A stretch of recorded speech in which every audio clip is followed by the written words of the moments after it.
다윗 왕 하면은 우리가 생각하기에 매우 현명하고 매우 강력하고 매우 위대한 왕처럼 여깁니다.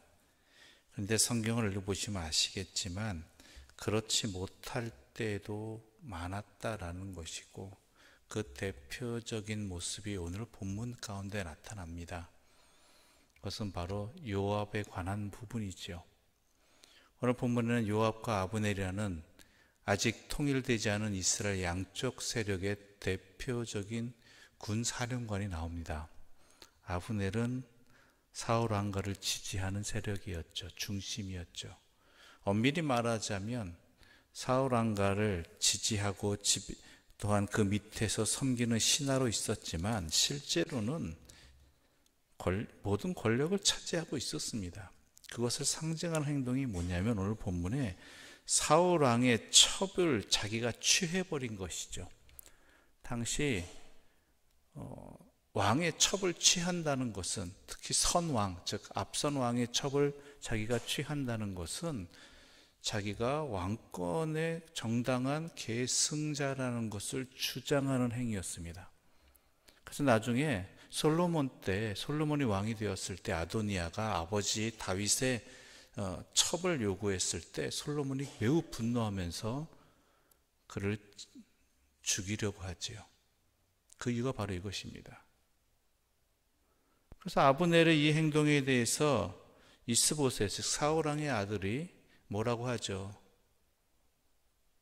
그러자 아브넬이 진노하면서 나를 못 취급하는 거냐고, 내가 아니면 당신도 살아남지 못했을 것이고 이 나라도 존재하지 못했을 것이다 라고 도리어 왕을 협박합니다. 그리고 나는 이제 다윗의 편에 들겠다라고, 그러므로 당신은 이제 끝났다라는 식으로 말을 해버리죠. 이러한 모습에서 이스보셋은 아무 말도 못합니다. 이게 사울 왕가의 현실이었습니다. 그래서 아브넬이 다윗 왕을 이게 연락을 하죠. 그때 뭐라고 이야기하는가? 그 마음이 그 중심이 여기에 본문에 아브넬의 중심이 여기에 본문에 기록되어 있습니다. 21절 함께 읽어보겠습니다. 21절입니다. 함께 읽어보겠습니다. 아브넬이 다윗에게 말하되 내가 일어나 가서 온 이스라엘 무리를 내 주 왕의 앞에 모아 더불어 언약을 맺게 하고 마음에 원하시는 대로 모든 것을 다스리시게 하리이다 하니, 이에 다윗이 아브넬을 보내매 그가 평안히 가니라. 다윗의 입장에서는 사울 왕가를 지탱하던 아브넬이 자신의 편에 돌아선다라는 것은 커다란 힘입니다. 말 그대로 손 안 대고 코 푸는 격이 되는 것이지요. 그래서 그를 환영하고는 자리에 나아가고 대신 조건 하나 내세우죠. 자신의 전 아내였던 사울 왕의 딸 미가를 데려오라는 것입니다. 이건 또 다윗에게는 계산이 된 행동이었습니다. 자신이 사울 왕의 왕위를 이을 수 있는 계승자 중에 하나라는 것이죠. 왜요? 왕의 사위였으니까. 그것을 누구를 통해서? 미가를 통해서 다시 한번 확립하는 자리이죠. 그래서 아브넬이 데리고 옵니다. 그러면서 아브넬이 다윗에게 이렇게 말하죠. 당신에게 모든 온 이스라엘 무리를 와 함께 언약을 맺게 하겠다. 즉 이야기는 당신을 왕으로 인정하게 하겠다. 누가요? 내가. 바로 이게 아브넬의 교만한 마음입니다. 이스보셋을 어떤 마음으로 되어 있는지 오늘 본문 이 구절에서 알 수 있죠. 내가 일어나 가서 내가 당신을 온 이스라엘로 하여금 왕으로 인정하게끔 하겠다. 그래서 당신이 하고 싶은 대로 다스리게끔 내가 해주겠다라는 것이죠.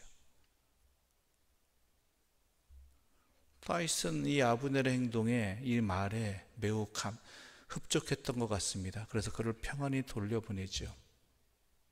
여기는 두 가지 이유가 있습니다. 하나는 뭐냐면 이제 이스보셋의 세력과, 즉 사울 왕의 세력들과 피를 흘리지 않아도 통일을 이룰 수 있겠다라는 것과, 또 하나의 마음은 뭐냐면 그 뒤에 나오는 요압을 견제할 세력을 얻기 위함이었습니다. 즉 우리가 본문을 읽어보았지만 요압은 왕의 말 듣지 않습니다. 그가 전쟁에 돌아온 다음에 다윗 왕이 아브넬을 평안히 보냈다라는 이야기를 듣고 매우 진노하죠. 아브넬에게 속고 있다라고, 그가 왕을 정탐하기 위해서 왔다라고. 그래서 쫓아가서 왕의 명령도 듣지 아니하고, 다윗은 모르는 상태였지요. 26절 하반절을 보게 다윗은 알지 못했다고, 왕의 명령 없이 아브넬을 쫓아가서 죽여버립니다. 그 이유가 뭐냐? 27절 함께 읽어볼까요? 27절입니다.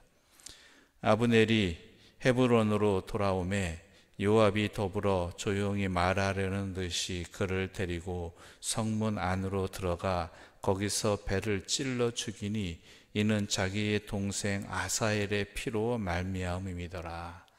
앞서 아브넬과의 전쟁에서 아사헬이 그 전쟁에서 죽거든요. 그 복수 때문이다라는 거예요. 다윗 왕을 위해서가 아니라 자기 동생의 복수를 위해서 왕의 뜻과는 상관없이 왕을 무시하고 쫓아가서 죽일 정도가 바로 요압이었다라는 것이죠. 그래서 다윗은 이렇게 말합니다. 39절 읽어볼까요? 39절입니다. 함께 읽어보겠습니다. 내가 기름 부음을 받은 왕이 되었으나 오늘 약하여서 스르야의 아들인 이 사람들을 제어하기가 너무 어려우니 여호와는 악행한 자에게 그 악한 대로 갚으실지로다 하니라. 요압의 세력들을 감히 함부로 하지 못하는, 마치 이스보셋이 아브넬을 함부로 하지 못하는 것과 같아. 그보다 나았겠지만 여전하더라는 것이죠.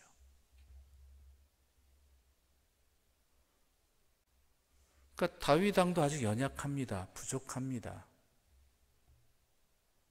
요압은 끝끝내 왕에게 여러 가지 왕의 명령에 불순종한 행동들이 계속 나타나죠. 물론 그 다윗 왕가를 이루는데 매우 큰 공로를 세웠지만 그에 못지않게 왕을 무시하는 행동들을 하기도 성경에 여러 번 기록되어 있습니다. 그런데요, 오늘 성경 사무엘하가 말하고자 하는 바는 이것만이 아닙니다. 그 앞에 물론 간단한 소개일 수 있겠지만은 다윗 왕의 아들들이 나옵니다.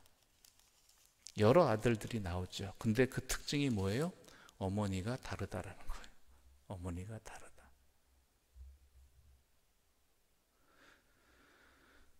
이스라엘 왕이 하나님 앞에서 지켜야 될 행동 중에 하나가 뭐냐면, 왕이 명심해야 될 내용 중에 하나가 뭐냐면 아내를 많이 두지 말아야 한다는 것입니다.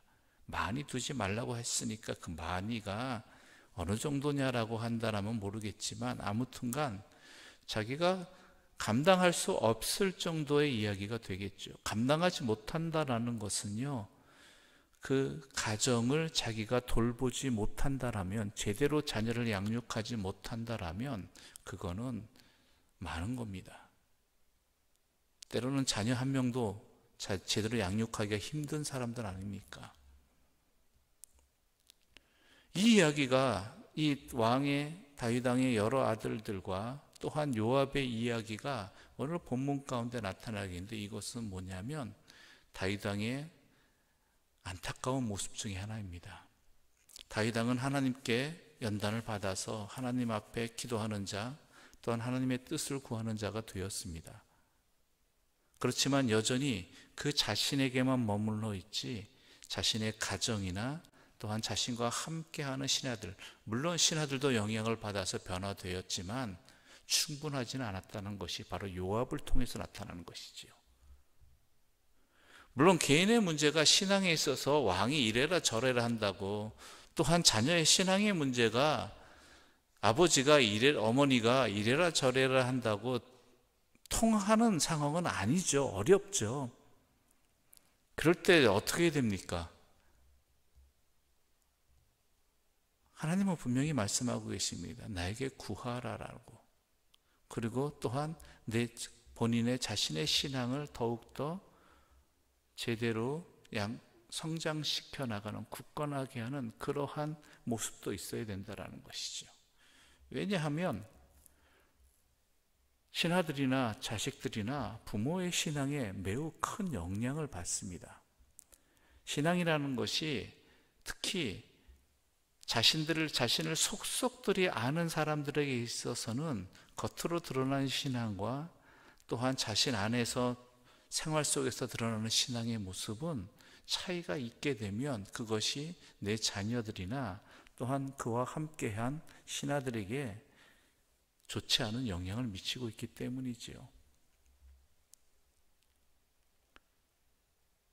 그래서 이 부분이 참 어려운 부분입니다. 다윗에게 있어서 요압의 문제도 평생의 골칫거리였지만 나중에 읽게 되겠지만 자식들의 문제도 이거는 그에게 큰 근심거리가 되었고 온 나라의 아픔이 되었습니다. 우리가 그래서 자녀를 위해서 또한 나와 함께한 이들의 신앙을 위해서 기도해야 되는 이유가 바로 이것입니다.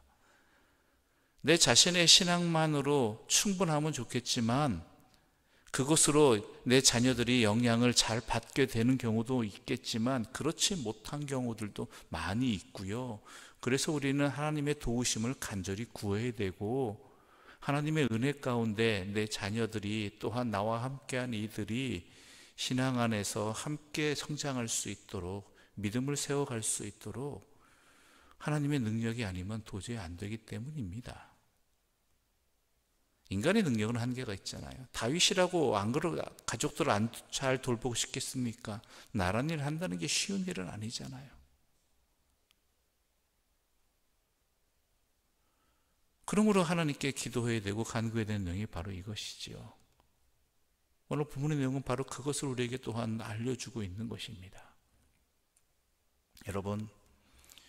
여러분의 자녀를 위해서 기도하는 것 부끄러워하지 마시고 힘들어하지 마시고 또한 괴로워하지 마십시오. 누구나 다 이것은 기도해야 될 내용입니다. 심지어 다윗조차도 잘 감당하지 못한 일이었고 그래서 성경은 다윗조차도 잘 감당하지 못한 일인데 하물며 너희일까 보냐. 그러므로 너희는 구하라라고 말씀해 주고 계시는 것입니다. 더불어 나의 신앙의 자리가 모습이 내 자녀들에게 나와 함께 있는 이들에게 어떻게 비춰지고 있는지 어떤 영향을 끼치고 있는지도 우리는 또한 살펴보아야 되는 것입니다. 특히 오늘날 그리스도인들이 이웃에게 어떠한 신앙의 영향을 끼치고 있는지 그들이 바라보는 모습을 제대로 볼 수 있어야 하는 것이죠. 왜냐하면 오늘날 이웃들이 우리 그리스도인들을 바라보는 모습이 좋지 않기 때문입니다. 그것은 그들의 문제뿐만 아니라 우리의 문제가 큽니다.